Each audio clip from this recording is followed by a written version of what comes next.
नमस्कार, आप देख रहे हैं खबर फास्ट और मैं हूं आपके साथ शमशेर सिंह। जिनके सिंह नाद से सहमी धरती रही अभी तक डोल, कलम आज उनकी जय बोल। मैं आज अपनी वाणी से आपकी जय बोलता हूं। राष्ट्रकवि रामधारी सिंह दिनकर की कविता की इन पंक्तियों के माध्यम से पीएम मोदी ने लेह लद्दाख की ऊंची और बर्फीली चोटियों पर तैनात भारतीय सेना के जवानों के पराक्रम को सलाम किया। उन्होंने कहा, मैं गलवान घाटी में शहीद हुए सैनिकों को आज पुनः श्रद्धांजलि देता हूं। उनके पराक्रम, उनके सिंहनाद से धरती अभी भी उनका जयकारा कर रही है। आज हर देशवासी का सिर आपके सामने आदर पूर्वक नमन करता है। आज हर भारतीय की छाती आपकी वीरता और पराक्रम से फूली हुई है।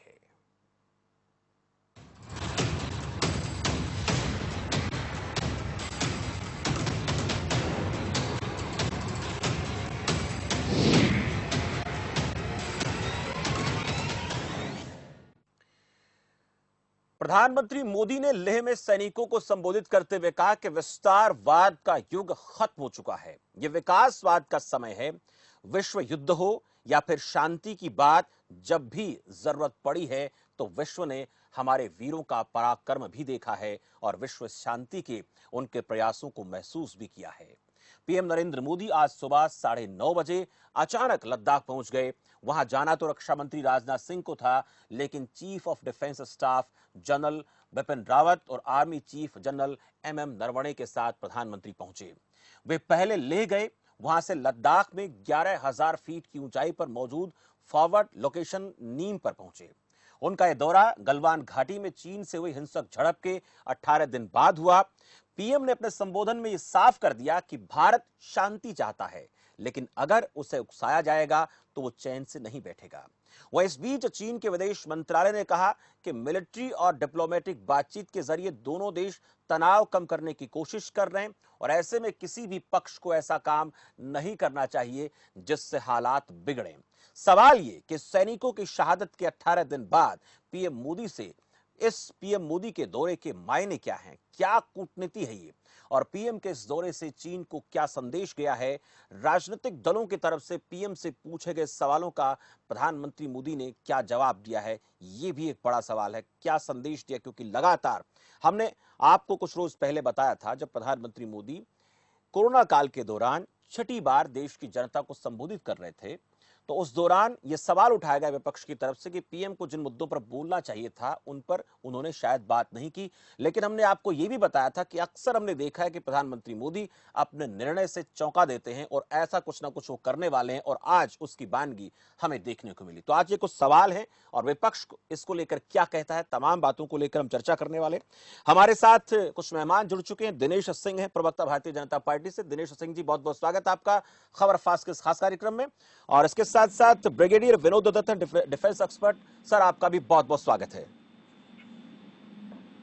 ब्रिगेडियर साहब, हमने पहले एक प्रोग्राम चलाया जब प्रधानमंत्री मोदी कोरोना संकट काल में छठी बार देशवासियों को संबोधित कर रहे थे, तो आरोप यह लगा कि बात चीन पर होनी चाहिए थी, चने पर बात करके चले गए।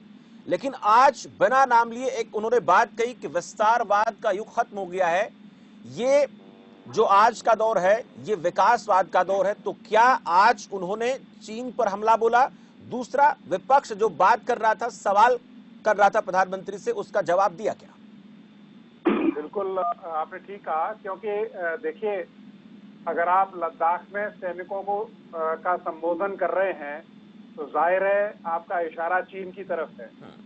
दूसरा, प्राइम मिनिस्टर के लेवल पे कोई जरूरी नहीं है कि हर चीज को बिल्कुल एक्सप्लिसिट और स्पष्ट शब्दों में कहा जाए। आपकी जो बॉडी लैंग्वेज है, जो आपका शब्दों का चयन है और जो आपकी हुंकार है, उससे पता लगना चाहिए कि आपकी क्या मंशा है, क्या कहना चाहते हैं। दूसरी बात, जो उनका ये दौरा है, ये बहुत बड़ा कदम है, क्योंकि देखिए, सेना मनोबल एक बहुत बड़ी चीज है सेना के लिए या किसी भी वीर के लिए। आप ये देखिए, आदिकाल से सेना के अंदर रिलीजियस टीचर्स या इस तरह के लोग होते हैं, क्योंकि देखिए, लीडर का भी एक काम होता है कि वो अपने सैनिकों को किस तरह से मोटिवेट करे, क्योंकि ये एक कोई बहुत आसान काम नहीं है। ये कोई किसी रैली में लोगों को ले जाना नहीं है, जहां सामने से गोलियां चल रही हों और जहां वहां आप 500 सैनिक या 1000 सैनिक या 5000 सैनिकों को गोली चलते हुए सीने पे गोली लेने के लिए अगर मोटिवेट करते हैं, तो आपको एक बहुत आला दर्जे की मोटिवेशन चाहिए और लीडरशिप स्किल्स चाहिए। प्रधानमंत्री जी ने अपनी बातों से ये स्पष्ट कर दिया है कि हम किसी भी कीमत पे 1 इंच अपनी जमीन नहीं देंगे, ना ही कोई कॉम्प्रोमाइज करेंगे। हालांकि हमारा एम हमेशा यही रहता है कि शांतिपूर्वक चीजों का समाधान निकले, लेकिन अगर चीन अपनी हरकतों से बाज नहीं आएगा या इसी तरह की वो ट्रेचरी करता रहेगा, तो चीन को माकूल जवाब दिया जाएगा। और हमारी जो शक्ति प्रदर्शन है उसका एक उन्होंने बड़ा छोटा सा ट्रेलर 15 तारीख को देखा। और आप अगर इतिहास में भी जाएं, तारीख में जाएं, तो आप देखिए कि लद्दाख रीजन में कभी चीन को कभी कोई सफलता मिली नहीं है। आप रेजांगला का युद्ध देख लीजिए, यहाँ वीर अहीर कुमाऊं पलटन थी, 13 कुमाऊं, उसके 125 पूरी कंपनी ने शहादत हासिल की, 5 लोग बचे थे और चीन के 2000 सैनिकों को मार गिराया था। चीन ने अपने कान पकड़े थे और तौबा की थी। तो चीन ये जानता है, और ये जो 15 तारीख को जो वारदात हुई है उससे भी चीन बौखला गया है। और आप देखिए वो ऐसी ओछी हरकतों पे आ गया है जो एक the so called super power को शोभा नहीं देती है। आप दहशतगर्दों से बात कर रहे हैं, आप गिलगिट बाल्टिस्तान में जा रहे हैं, आप उनके एयरफील्ड का इस्तेमाल कर रहे हैं। तो ये कोई बहुत बड़ी बहादुरी की बात तो नहीं है।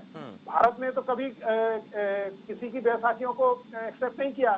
भारत हर चैलेंज को, चाहे वो पाकिस्तान से हो, चाहे चीन से हो, चाहे वो जिस तरह की हुंकार नेपाल भर रहा है चीन के बहकावे में आके, तो भारत ने एक सुदृढ़ देश का परिचय दिया है। और जिस तरह से प्राइम मिनिस्टर साहब उन सैनिकों से मिले जो घायल हो गए थे युद्ध में, और वो देखिए उनसे बातचीत के दौरान ये पता लगा उन्हें कि वो स्वास्थ्य लाभ के बाद दोबारा युद्ध क्षेत्र में जाना चाहते हैं। तो इस तरह का मोटिवेशन है हमारी फौज में, और एक नहीं हर आदमी का यही जज्बा है।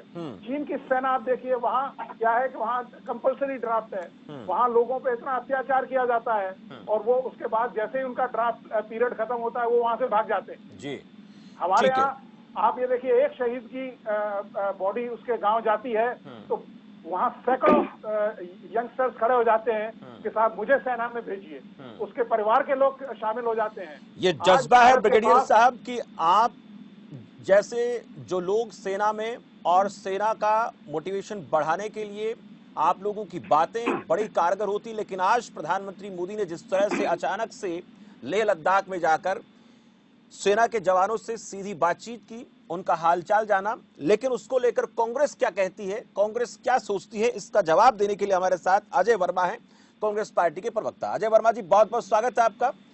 आज के इस दौरे को लेकर क्या सोचती है कांग्रेस, क्या कहती है कांग्रेस? लेकिन हमने एक दिन एक बात और बताई थी पिछले दिनों, जब प्रधानमंत्री मोदी ने अपने संबोधन में देशवासियों को संबोधित करते हुए कहा था, खासकर उन लोगों के लिए जो गरीब तबके के लोग हैं, 80 करोड़ लोग हैं, उनको दाल चावल, उनको गेहूं ये देने की बात हुई थी। तब आप लोगों ने सवाल उठाया था कि चीन पर बात न करके चने पर बात हो गई। आज के संबोधन को कांग्रेस कैसे देखती है? देखिए भाइयों बहनों मित्रों, ये भारत 5 ट्रिलियन की अर्थव्यवस्था बनना जा रहा है। ये 6 साल पहले एक ज्ञानवान प्रधानमंत्री साहब आए थे। 14 से हम इंतजार कर रहे हैं कि भारत जो है 5 ट्रिलियन की कब बनने जा रहा है। 5 ट्रिलियन तो बना नहीं, 80 करोड़ लोग जैसे जर्मन में हालात हो गए थे, भूखमरी के कगार पे पहुंच गए। अभी हमारे ज्ञानवान प्रधानमंत्री जी ने कहा था कि 80 करोड़ लोगों तक हम 5 किलो अनाज पहुंचाएंगे। तो इसका मतलब 80 करोड़ भूखमरी के कगार पर पहुंच गए हैं। अब मैं कई बार चैनलों पे कह चुका हूं कि ये जर्मन की तरफ बढ़ता हमारा देश है। अच्छा, रक्षा मंत्री का जो काम है रक्षा मंत्री को करना चाहिए, विदेश मंत्री का जो काम है विदेश मंत्री को करना चाहिए।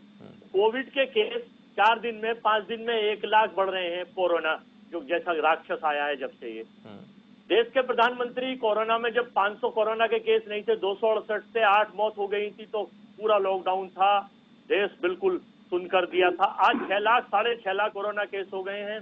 18-19 हजार से ज्यादा लोग मर गए, अर्थव्यवस्था चूर हो गई है। लेकिन प्रधानमंत्री साहब बढ़िया अच्छे फोटोग्राफरों को लेकर जा रहे हैं लेह पर।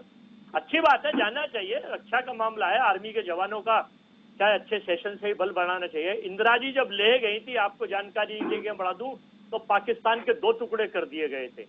तो ये पूछता है हिंदुस्तान और 137 करोड़ लोग कि माननीय प्रधानमंत्री जी, रक्षा मंत्री को कायदे में ले जाना चाहिए था। लोग महंगाई की मार से, पेट्रोल डीजल की मार से, नहीं, आपको आपत्ति क्या है? ये सरकार का अपना फैसला है, कांग्रेस को इसमें क्या आपत्ति? प्रधानमंत्री जाए, रक्षा मंत्री जाए। एक मिनट, मैं अजय वर्मा जी आपसे पूछना चाह रहा हूं कि जब पुराने जमाने में युद्ध हुआ करते थे तो राजा अगर अपनी सेना के बीच में जाकर खड़ा हो जाता था तो सेना का मनोबल बढ़ जाता था। आप भी जानते हैं, सब जानते हैं, तो क्या दिक्कत है? सेना का मनोबल तो जब्बर था जब 34 मिनट और 15 मिनट के संबोधन में उस चालबाज मक्कार धोखेबाज चीन का नाम देश के प्रधानमंत्री लेते। सेना का मनोबल तो जब बढ़ता जब आज चीन का नाम लेते। सेना का मनोबल तो जब बढ़ता कि मैंने हिंदुस्तान में ये देखा है अक्सर, आज तक इतिहास में 70 सालों में कभी नहीं हुआ कि अगर पीएमओ कोई गलती करता है तो पीएम उसका सुधार करते हैं। और यहाँ तो पीएम की भूल चूक का सुधार पीएमओ ने करा था। कहा था भाइयों बहनों मित्रों, कोई नहीं घुसा है, कोई हताहत नहीं हुआ है। अब या तो सेना झूठ बोल रही है, या आर्मी झूठ बोल रहे हैं, या माननीय हमारे ज्ञानवान प्रधानमंत्री जी कुछ कह रहे हैं, इनकी सत्यता है। ये देश विस्तारवादी कौन है? मैं आपसे पूछना चाहता हूं, विस्तारवादी कौन है? अजय वर्मा जी पूरी बात सुनो, विस्तारवादी कौन है? हाँ। चाइना बहुत मक्कार और चालबाज है। मैंने पहले भी कुछ राष्ट्रीय चैनलों पे कहा था। आज चाइना ने अपनी मिसाइलें, आज चाइना ने अपने बख्तरबंद गाड़ियां, आज अपनी तोपें, जब कह रही थी देश की प्रधानमंत्री साहब कोई कहीं नहीं घुसा है, कुछ नहीं हुआ आदमी हिंदुस्तान में, चाइना कितना बड़ा उसने पूरी तैयारी कर रखी है, वो आपको अटका देगा। आप कह सकते हैं दावे के साथ कि चाइना की फौज हमारी सीमा में घुस गई, आप कह सकते हैं? बताइए। बिल्कुल दावे के साथ आपको मैं सारे सैटेलाइट के वो भेज दूं। आज आप सारे चैनल उठा के देख लीजिए, चाइना ने कितनी मिसाइलें, टैंक दी, कितने टैंक, वो भारत की सीमा में है, वो भारत की सीमा में है, ये आप कहते हैं? नहीं, उसने अपनी सीमा पर भारत के अटैक के लिए तैयार तो आप तो कह रहे हैं कि भारत की सीमा में घुस गया चीन। नहीं, और भारतीय प्रधानमंत्री कहते हैं मैं शांति का प्रस्ताव रख रहा हूं। हिंदुस्तान में देश की विदेश नीति पाकिस्तान के लिए घुस के मारेंगे, एक के बदले 10 सिर लाएंगे, लाल आंखें दिखाएंगे, स्ट्राइक कर देंगे, और चाइना के लिए मित्रों हम शांति का प्रस्ताव रख रहे हैं। ये सरकार की फेल्योरिटी है। सेना को हमारा सलाम था, है और रहेगा। ठीक है, सेना लड़ाई लड़ती है, लेकिन एक सवाल का जवाब पूछना चाह रहा था आपसे, विस्तारवादी कौन है?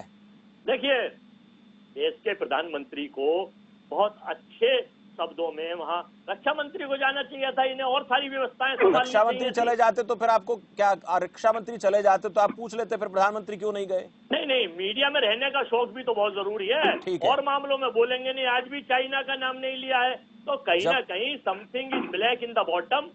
चाइना में 9 बार आप जाएंगे, झूला झुलाएंगे, नारियल पिलाएंगे, ठीक है, चाइना का नाम नहीं लेंगे। सुन लीजिए, ठीक है, और भी मैंने प्रवक्ताओं को समय देना है सर, आपके पास आऊंगा, आपकी पूरी कहानी मैंने सुनी है। सीपीसी से बीजेपी के लोगों के क्या संबंध है? बीजेपी के सरकार से सीपीसी की पॉलिसी अपना रहे हैं ये लोग, और अपोजिशन का विरोध करके अपोजिशन को राष्ट्रद्रोही घोषित कर देते हैं। आप सीपीसी से अपने संबंध क्लियर करिए। पूछता है भारत और पूछता है हिंदुस्तान और पूछते हैं 137 करोड़ लोग।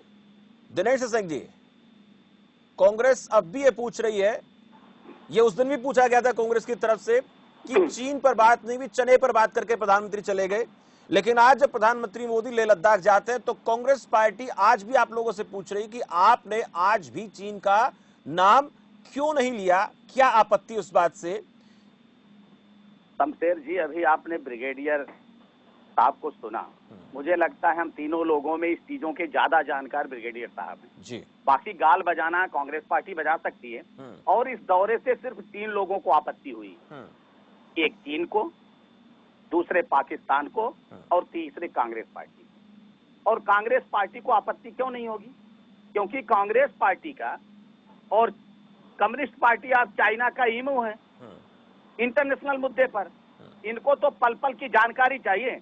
अजय वर्मा जी की पार्टी को जानकारी अब ये चाहिए कि रक्षा मंत्री क्यों नहीं गए, प्रधानमंत्री चले गए, क्योंकि ये बताएं, ये जानकारी दें।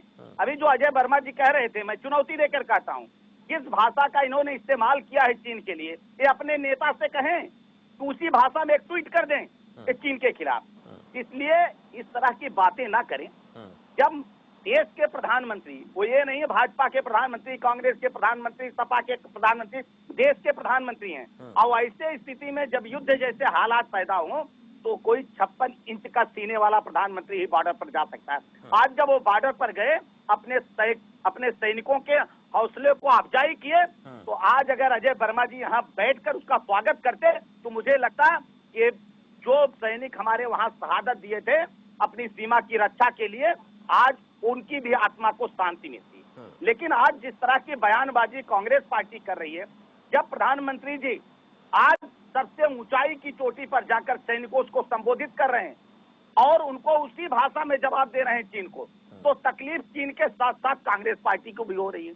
नाम नहीं लिया, अभी तक पूछने से क्या कर रहे हैं? अरे अजय जी, मैंने एक शब्द बोला आपके बीच में, अजय वर्मा जी एक शब्द बोला, नहीं बोला ना, मैंने आपको सुना। यही हमने कहा कि आज तकलीफ इसी बात की है। एक बार भी कहा जा रहा है लोकल के लिए वोकल बनिए। राहुल गांधी जी एक बार ट्वीट करके कहें, जब चाइनीज ऐप पर बैन किया जाएगा तो तकलीफ चाइना से पहले कांग्रेस पार्टी को होगी। जब प्रधानमंत्री जी सीमा पे जाएंगे सैनिकों को शहादत को सलाम करने के लिए और सैनिकों के हौसले को अफजाई करने के लिए, इस मामले को अजय जी और राहुल गांधी नहीं समझ पाएंगे। आज वहां प्रधानमंत्री का जाना लेह और लद्दाख, इस बात को ब्रिगेडियर साहब ठीक से समझ सकते हैं। ठीक है, और मुझे लगता है मैं ब्रिगेडियर साहब से पूछ लेता हूँ। ब्रिगेडियर साहब, कांग्रेस अब भी ये पूछ रही है कि चीन का नाम नहीं लिया। ठीक है, दिनेश सिंह जी, ब्रिगेडियर साहब से पूछ लेता हूँ। अब भी कांग्रेस ये पूछ रही है कि चीन का नाम नहीं लिया। क्या ऐसे माहौल में किसी भी देश जिसके साथ हमारी तनातनी चल रही है उसको डायरेक्ट नाम लेकर हुंकार भरना सही रहता? फिर या इसी तरीके से जवाब देना चाहिए, इसी कूटनीतिक तरीके से जवाब देना चाहिए? पाकिस्तान के मामले में आपकी तो हर बयानवीर नाम लेते थे, मेरा बड़ा विनम्र अनुरोध है, पाकिस्तान के लिए इंटरनेशनल। अरे अजय जी, आप एक मिनट अजय वर्मा जी, मैं ब्रिगेडियर साहब से पूछ रहा हूँ, वो सही से बता पाएंगे। आप दोनों पॉलिटिकल पार्टी हैं। पूछ रहा हूँ शमशेर से, आपने अपना ज्ञान दे दिया, मैं कह रहा हूँ अरे तो आपसे पूछे नहीं, आपसे ज्ञान कौन मांग रहा है? ब्रिगेडियर साहब को सुन लीजिए। एक मिनट सर, मैं कोई पॉलिटिकल पार्टी नहीं हूँ, मैं डिफेंस एक्सपर्ट नहीं हूँ, मेरा काम सवाल पूछना है। मुझसे आप सवाल कैसे, मुझसे सवाल पूछ रहे हैं आप? अजय वर्मा जी, आप मुझसे सवाल पूछ रहे हैं। चाइना के लिए आपकी अलग है, जरा ये भी, इस पर भी ज्ञान मैं पूछ रहा हूँ ना, आप इंतजार करें, आप धैर्य रखें, आप धैर्य रखें, एक मिनट धैर्य रखें दिनेश जी। ब्रिगेडियर साहब, क्या नाम लेना ऐसे माहौल में सही रहता जिस तरह से कांग्रेस पूछ रही है? देखिए, नाम लेने से कोई ऐसा फर्क पड़ता नहीं है। दूसरा, देखो, हर आदमी को पता है, हर देश को पता है, चीन को भी पता है कि ये सारे जो वक्तव्य दिए जा रहे हैं या जो उनका संबोधन था वो चीन के खिलाफ था। क्योंकि देखिए, आज टेंशन चीन के खिलाफ है, पाकिस्तान के खिलाफ नहीं है। और आप लद्दाख में जब जाके बोल रहे हैं तो आपका जो सारा संबोधन है वो चीन के खिलाफ है, पहली बात। दूसरी बात, देखिए, ऐसी स्थिति में हमें दलगत राजनीति नहीं करनी चाहिए, देश का साथ देना चाहिए। और देखिए, चीन का जो टोन और टेनर है वो देखिए वो काफी चेंज हो गया है। आप ये देखिए, भारत ने 3 जो त्रिकोणीय अटैक किया है, मिलिट्री डिप्लोमेसी देखिए आप, वो सक्सेसफुल रही। हमने उनके दुगने सैनिक मार गिराए, जो चीन के लिए एक बड़ी शर्म की बात है। दूसरी चीज आप देखिए, डिप्लोमेटिक लेवल पे हमें सक्सेस मिली है। और तीसरी, जो स्ट्रेटेजिक जो हमने ब्रॉडकास्ट किया है, आज समस्त पावर, जितनी भी पावर है वर्ल्ड की, वो हमारे साथ है। चीन भी ये जानता है कि वो चारों तरफ से अब घिर चुका है, तो वो अभी अब आप देखिए वो ऐसी ओछी हरकतों पे उतर आया है।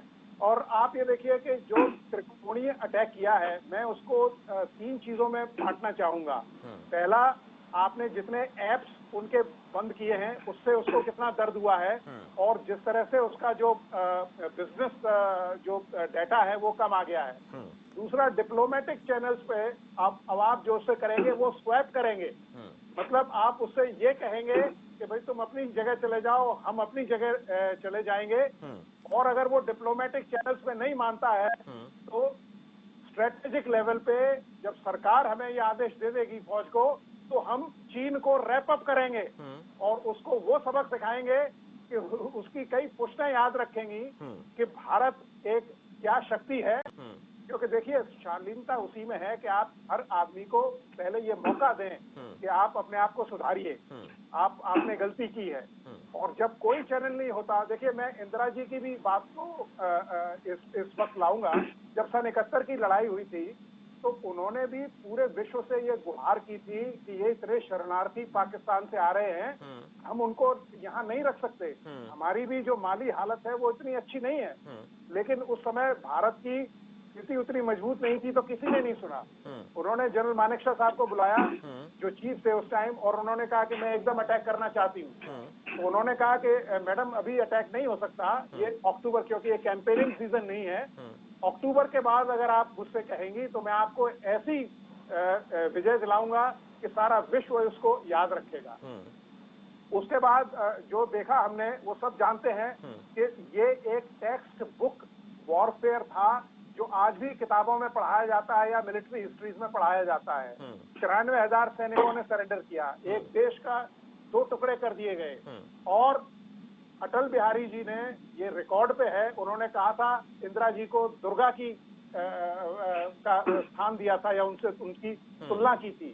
तो हमारी शालीनता इसी में है कि हम एकजुट। बिल्कुल, आपने 2 बड़ी बातें कही ब्रिगेडियर साहब। एक तो ये कि इस वक्त जो कहा वो सही कहा जा रहा है, जो किया जा रहा है ठीक किया जा रहा है, और इसी तरीके का काम इंदिरा गांधी ने भी किया था। तो कांग्रेस वालों को इस बात से आपत्ति तो नहीं होनी चाहिए कि ब्रिगेडियर साहब ने दोनों बातें, इनमें कोई उनको विरोधाभास नजर आता हो। एक तो आपने अजय वर्मा जी ब्रिगेडियर साहब को सुना, दूसरी बात मैं आपसे पूछना चाह रहा था कि जब ऐसी परिस्थितियां होती हैं, नाम ना लिया जाना, उसमें आपत्ति नहीं होनी चाहिए। अगर लेह लद्दाख से प्रधानमंत्री मोदी संबोधन दे रहे हैं, बात कर रहे हैं, तो उसका सीधा मैसेज ये होना चाहिए कि ये सीधा सीधा मैसेज चाइना को है। दूसरा ये कि इस वक्त जो परिस्थितियां बनी हुई, ऐसी परिस्थितियों में राजनीतिक दलगत राजनीति से ऊपर उठकर साथ आना चाहिए, ये भी ब्रिगेडियर साहब बात कर रहे हैं। देखिए, कांग्रेस पार्टी शुरू से कह दिया हम सरकार के साथ थे, सरकार के साथ हैं, सरकार की हर सही नीति के साथ रहेंगे। आर्मी को सलाम था, है और रहेगा। देश की सरकार जब झूठ बोलती है तो दुर्भाग्य है, भारत 137 करोड़ लोग पूछते हैं और वो 20 हमारे जो शहीद हो गए, देश के प्रधानमंत्री जैसे पद पर ये रहते हुए प्रधानमंत्री साहब कहते हैं कि हमारे सैनिक मार कर मरे हैं। किस तरह की निंदनीय भाषा बोलते हैं, शहादत को मार कर मरे हैं। एक इनके वीर मंत्री हैं बिहार से, वो कहते हैं आर्मी में तो सैनिक मरने के लिए ही आते हैं। शर्म करो भाई, आप सत्ता में हो, नशे में मत चूर हो जाओ। और बात और बयानवीर, इनके बयानवीर एक अमित मालवीय हैं। अजय वर्मा जी, एक बात मैं कहूं, जब प्रधानमंत्री प्रधानमंत्री मोदी ने, हमने उस बात को प्रमुखता से उठाया था जब आप लोगों ने ये कहा कि आज प्रधानमंत्री ने चीन पर बात न करके चने पर बात की और बेबाकी से सवाल पूछा बीजेपी से, क्यों नहीं बोले, क्यों नहीं बोले। लेकिन आज गए, तुम आपसे पूछते हैं, आज आपको आपत्ति क्या है इस बात से? एक और सुन लीजिए। हाँ, नहीं, मैं उदाहरण ना दे, आप उदाहरण ना दे, मैंने बेबाकी से बीजेपी से सवाल किया था, उसी बेबाकी से आपसे पूछ रहा हूँ कि आज प्रधानमंत्री मोदी जवानों का हौसला बढ़ाते तो आप कहते रक्षा मंत्री क्यों नहीं गए? सेना लड़ती है, सेना लड़ती है। सर, सेनापति भी होता है कोई, सेनापति भी होता है कोई। आप लोगों को इंदिरा गांधी ने पाकिस्तान के 2 टुकड़े के, तो आपने क्या कहा था? इंदिरा गांधी ने सब कुछ किया है, आपने क्या कहा था? हम मोदी जी की हम बिल्कुल बुराई नहीं कर रहे, लेकिन जो चीजें देश की जनता पूछ रही है, 137 करोड़ लोग पूछ रहे हैं, हम पूछ रहे हैं, तो हमारी बातों का जवाब देके आप क्यों झूठ बोलकर शर्मिंदा कर रहे हैं, चाइना के हौसले बढ़ा रहे हैं कि कुछ कोई नहीं घुसा, फिर पीएम सर आज के मुद्दे बात कर रहे हैं, आप भी बता दीजिए। मैं आपसे पूछ लेता हूँ, कितना घुस गए? विपक्षी राजनीतिक दल होने के नाते आपको पता होना चाहिए चाइना कितना घुस गया सीमा में, बता दीजिए आप। चाइना पूरी तरह से तैयारी में, आज भी सुन लीजिए, नहीं घुसा ना, आप मान रहे नहीं घुसा, आपने हमारे देश में नहीं घुसा, मानते हैं आप? मैं आज भी बता रहा हूँ आपको। हाँ बताइए। आप आज भी बता रहा हूँ, फिर 4 दिन बाद फिर बैठेंगे। बिल्कुल बैठेंगे, बात करेंगे। हाँ, चाइना पूरी तैयारी से करके पूरी, हमारी तैयारी नहीं है, हमारी तैयारी नहीं है, हमारी तैयारी नहीं है, हमारी आर्मी की और हमारी सैयार की पूरी तैयारी, सरकार की तैयारी नहीं है। नहीं, सरकार की तैयारी है, लेकिन सरकार कहीं ना कहीं फेल इसलिए है। ठीक है, छोटा सा कमेंट आपसे लूंगा, दिनेश सिंह जी आपसे कमेंट लूंगा। इधर से कह रहे हैं चाइना तैयार है, भारतीय सेना तैयार है, सरकार की कमी है। 1 मिनट, वक्त नहीं मेरे पास। दिनेश जी जल्दी से। ठीक है, अजय वर्मा जी वक्त नहीं है, अजय वर्मा जी वक्त नहीं है, डाउन कीजिए थोड़ा सा। अभी विनोद जी ने बहुत अच्छी बात कही कि ऐसे समय में पक्ष और विपक्ष नहीं होना चाहिए, निष्पक्ष होना चाहिए, सबको एक साथ होना चाहिए। आज अजय जो बैठ के जो बात कर रहे हैं वो चाइना के प्रवक्ता होकर बात कर रहे हैं कि वो पूरी तैयारी में बैठा हुआ है चीन। मतलब आप यहाँ बैठ के उसकी तैयारी का आकलन आप करें, आप उनकी तैयारी की बात करें, आपको यहाँ बैठ के अपनी तैयारी। तब तो राहुल गांधी उस दिन माननीय प्रधानमंत्री जी ने सार्वजनिक बैठक बुलाई, एक दिन का इंतजार नहीं हुआ, ट्वीट करके कह रहे हैं छुप कर बैठ गए। आज जब प्रधानमंत्री शेर की तरह दहाड़ के आए हैं तो इनको तकलीफ इस बात की है कि राहुल गांधी को क्यों नहीं ले गए। अरे उनको ले गए होते तो कुछ जानकारी दे आए होते चीन को।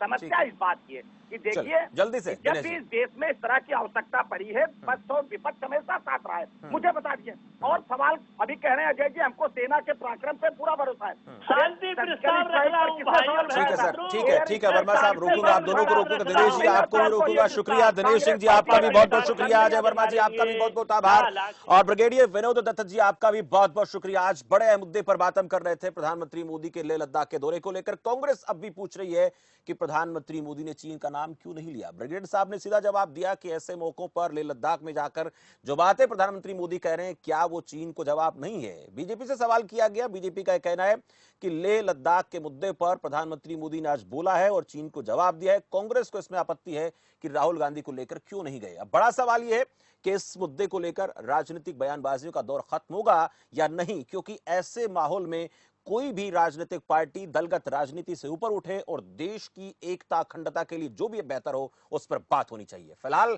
इस चर्चा में इतना, मुझे दीजिए इजाजत और आप देखते रहिए खबर फास्ट। नमस्कार।